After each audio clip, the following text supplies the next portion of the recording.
Please do like share and subscribe, और कृपया करके इस चैनल को बढ़ाने के लिए आप इसको सब्सक्राइब कीजिए, साथ साथ अपने दोस्तों के बीच में भी इसको शेयर जरूर कीजिए। गुड इवनिंग फ्रेंड्स, आज की अपडेट कुछ इस प्रकार से है। दक्षिण अमेरिकी देश अर्जेंटीना भारत से बड़े पैमाने पर हथियार खरीदना चाहता है। अर्जेंटीना तेजस लड़ाकू विमान ब्रह्मोस मिसाइल खरीदने का इच्छुक है।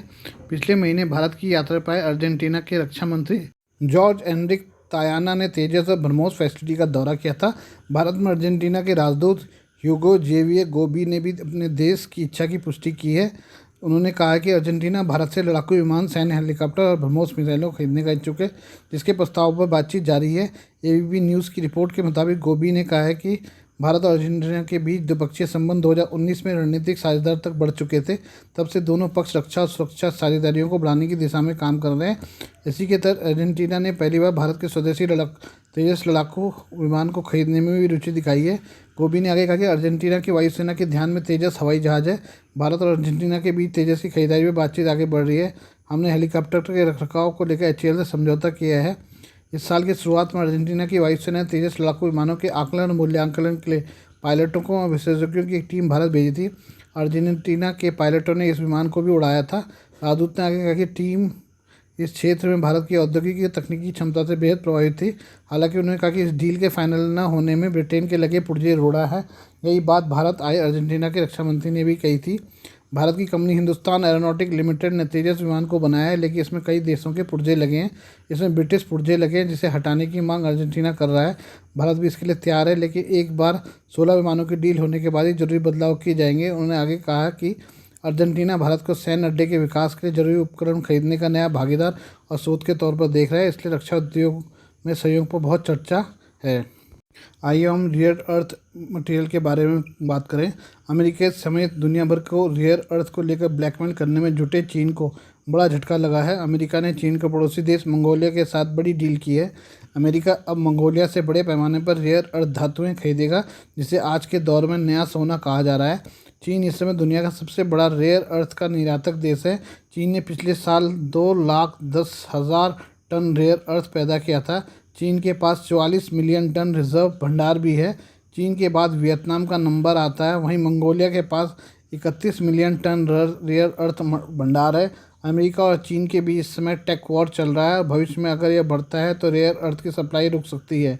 मंगोलिया, चीन और रूस दोनों ही पड़ोसी देश हैं और उसके रेयर अर्थ धातु के निर्यातक होने की पूरी संभावना है, लेकिन पैसे और उपकरणों की कमी से वह जूझ रहा है। अब मंगोलिया ने अमेरिका के साथ ओपन स्काई समझौता किया है। एशियन टाइम्स की रिपोर्ट के मुताबिक माना जा रहा है कि इस डील के बाद चीन और उसके विशेषज्ञ भड़क गए हैं।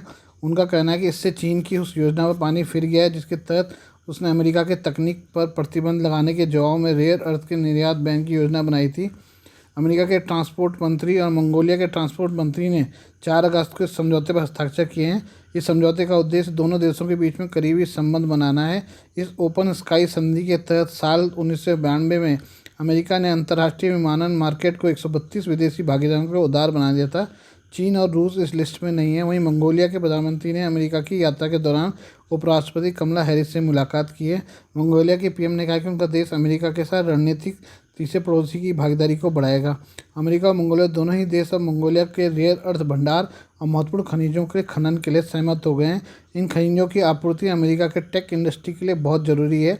चीन के विशेषज्ञों का कहना है कि मंगोलिया ने चीन की चिंताओं पर ध्यान नहीं दिया। मंगोलिया के पीएम 1 अगस्त को ऐसे समय पर अमेरिका पहुंचे थे जब चीन ने गैलियम और जर्मेनियम के निर्यात पर प्रतिबंध लगाया था। माना जा रहा है कि अब चीन रेयर अर्थ को हथियार के रूप में इस्तेमाल कर सकता है। इसी को देखते हुए अब अमेरिका ने चीन के पड़ोस मंगोलिया में बड़ा दांव चल दिया है। मंगोलिया अब एलन मस्क के स्टारलिंक को मंजूरी देना चाहता है, जिससे चीन बुरी तरह से भड़का हुआ है। पाकिस्तान के पूर्व प्रधानमंत्री इमरान खान को भ्रष्टाचार के मामले में दोषी ठहराए जाने और गिरफ्तार करने के बाद उच्च सुरक्षा वाली अटक जेल की जिस कोठरी में रखा गया है वो मक्खियों और खटमल से भरी हुई है तथा उसमें शौचालय भी खुले में बनाया हुआ है। खान 70 के अटॉर्नी जनरल नईम हैदर पंजोठा ने कहा है कि पाकिस्तान तहरीक-ए-इंसाफ पीटीआई अध्यक्ष को पंजाब प्रांत में स्थित जेल में सी श्रेणी की सुविधाएं दी गई हैं। उन्होंने बताया कि देश की विश्व कप विजेता क्रिकेट टीम के पूर्व कप्तान को जेल की जिस कोठरी में रखा गया है और मक्खियां तक खटमल भरे पड़े हैं। पंजोठा ने सोमवार को खान से जेल में मुलाकात करने के बाद कहा कि पूर्व प्रधानमंत्री छोटे से कमरे में बंद है जिसमें खुले में शौच बनाया हुआ है। जियो न्यूज़ ने वकील के हवाले से कहा है कि पीटीआई अध्यक्ष ने कहा कि वो अपनी पूरी ज़िंदगी जेल में बिताने के लिए तैयार हैं। पंजोटा ने कहा कि खान ने उन्हें बताया कि पुलिस ने उन्हें गिरफ्तारी वारंट नहीं दिखाया और पुलिस ने लाहौर में उनके घर में उनकी पत्नी के कमरे का दरवाज़ा तोड़ने की कोशिश भी की थी। उन्हें पूर्व प्रधानमंत्री की दोस्त सिद्दी के खिलाफ अपील दायर करने के लिए कानूनी दस्तावेज पर उनके दस्तखत कराने के लिए जेल के एक अधिकारी की मौजूदगी में खान से करीब 1 घंटे 45 मिनट तक मुलाकात की। वकील ने मीडिया से कहा कि खान ने बताया कि उन्हें एक अंधेरे कमरे में रखा गया है जहां खुले में शौचालय बना है और वहां दिन में मक्खियां मंडराती रहती हैं और रात में चींटियां आती हैं। पंजोटा ने खान के हवाले से कहा कि कोई आतंकवादी नहीं हूँ, मुझे अंधेरे कमरे में रखा गया है जिसमें कोई टेलीविज़न या अखबार नहीं है, किसी को मुझसे मिलने नहीं दिया जाता। इमरान खान को तोशा खाना भ्रष्टाचार मामले में इस्लामाबाद की एक निचली अदालत द्वारा दोषी ठहराए जाने के तुरंत बाद शनिवार को लाहौर में उनके घर से गिरफ्तार किया गया था। उन्हें 3 साल की जेल की सज़ा सुनाई गई है। उन्हें अदालत द्वारा रावलपिंडी की अदियाला जेल में भेजे जाने के निर्देश दिए जाने के बावजूद पंजाब प्रांत की अटक जेल में रखा गया है। दुनिया भर की निगाहें इस समय भारत के मिशन चंद्रयान 3 पर टिकी हैं। वहीं दूसरी ओर रूस एक बार फिर अपने मिशन मून को लॉन्च करने की तैयारी में है। रूस करीब 50 सालों बाद ऐसा कदम उठा रहा है। एक रूसी अधिकारी ने इस संबंध में जानकारी दी। उन्होंने कहा कि कई सालों की देरी के बाद हम इस सप्ताह शुक्रवार यानी 11 अगस्त को चांद के लिए अपने मून मिशन लूना 25 लॉन्च करने की योजना बना रहे हैं। रूस की अंतरिक्ष एजेंसी रोसकोस्मोस ने भी इसकी पुष्टि की है। इससे पहले रोसकोस्मोस की तरफ से लूना 24 को 1976 में लॉन्च किया गया था। रोसकोस्मोस ने इस संबंध में बयान जारी किया है। इसमें कहा गया कि प्रक्षेपण 11 अगस्त को होगा। इसे राजधानी मॉस्को से लगभग 5550 किलोमीटर पूर्व में स्थित वोस्तोचनी कॉस्मोड्रोम से लॉन्च किया जाएगा। इसे सोयूज 2 रॉकेट के जरिए प्रक्षेपित किया जाएगा। रिपोर्ट्स के मुताबिक इसके लिए वहाँ एक गाँव को खाली कराया जाएगा। वैज्ञानिकों का कहना है कि वो उस गाँव के इलाके में आता है जहाँ पर अलग होने के लिए रॉकेट बूस्टर के गिर सकता है। रूसी स्पेस एजेंसी ने अपने बयान में यह भी बताया कि लूना 25 का उद्देश्य चंद्रमा पर सॉफ्ट लैंडिंग टेस्टिंग करना, मिट्टी और पानी के नमूने लेना, उनका विश्लेषण करना है, साथ ही दीर्घकालिक वैज्ञानिक अनुसंधान करना भी है। इससे लगभग 1 महीने पहले मून लैंडर की निर्माता और रूसी एरोस्पेस कंपनी NPO लावोचकिना ने घोषणा की थी कि लूना 25 अंतरिक्ष यान के निर्माण पर काम पूरा हो गया है। रूसी स्पेस एजेंसी का दावा है कि लूना 25 सोयूज 2 फ्रिगेट बूस्टर पर लॉन्च होगा। लगभग 800 किलोग्राम वजनी लैंडर चंद्रमा के दक्षिणी ध्रुव पर पहुंचने वाला पहला लैंडर होगा। इसके साथ ही रूस ने यह भी उम्मीद जताई है कि चांद पर सफल लैंडिंग के बाद उसका लैंडर चांद पर तकरीबन 1 साल तक काम करता रहेगा। गौरतलब है कि रूस का लूना 25 को प्रक्षेपित करना उसके नए चंद्र मिशन के तहत पहला कदम है।